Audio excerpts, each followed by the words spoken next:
नमस्कार बहनों, मैं कृषि विज्ञान केंद्र से डॉक्टर नीलू विश्वकर्मा। मैं आपको आज एक महत्वपूर्ण विषय में बात करना चाहूँगी, पोषण वाटिका में फसल चक्र का महत्व। इसके लिए हम अगर कार्य योजना बनाते हैं तो उसके लिए प्रारंभिक तैयारी करना आवश्यक है। खरीफ मौसम की तैयारी के लिए हम अप्रैल में बीजों का चयन, भूमि की तैयारी, इस कार्य को करना आरंभ कर दें।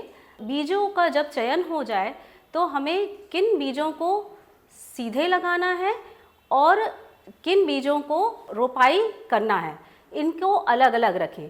रोपाई के लिए हमें पहले पौधशाला लगानी पड़ेगी।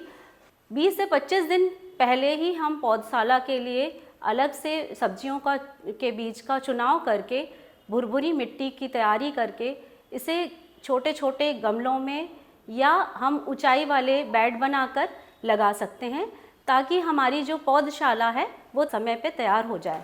पौधशाला प्रबंधन के बाद हम इनकी रोपाई क्यारियों में करेंगे।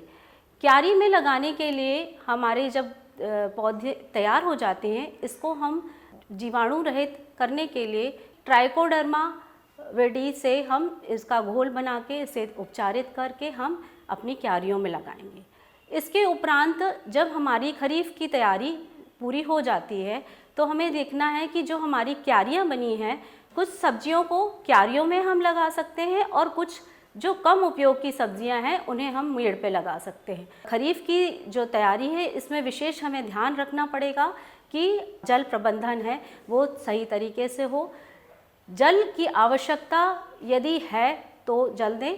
निकासी के लिए आप किनारे नालियां बनाएं ताकि जो अतिरिक्त जल है उसका निकास हो पाए।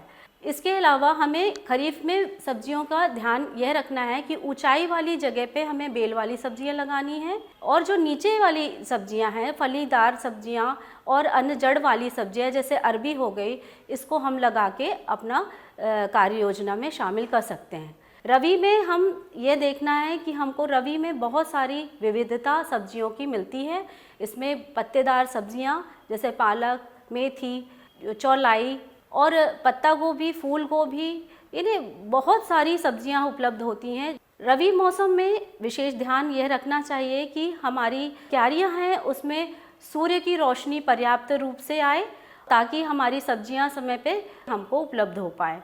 सब्जियां परिपक्व होने पे उनकी तुरंत तुड़ाई हो जानी चाहिए, अन्यथा सब्जियों की बहुत ज़्यादा परिपक्व होने के कारण उनके पोषक तत्व भी कम हो जाते हैं। इसके बाद हम जायद के लिए हमको फरवरी माह से हमें स्टार्ट कर देना चाहिए। जायद में कम पानी वाली सब्जियां जैसे बेल वाली सब्जियां और कुछ फलीदार सब्जियों का हमें चुनाव करना चाहिए, जिससे कि हमारी वर्ष भर सब्जियां हम उपलब्ध हो सकें और हम सभी बहनों को पोषक थाली में सब्जियां पर्याप्त मात्रा में उपलब्ध हो सकें।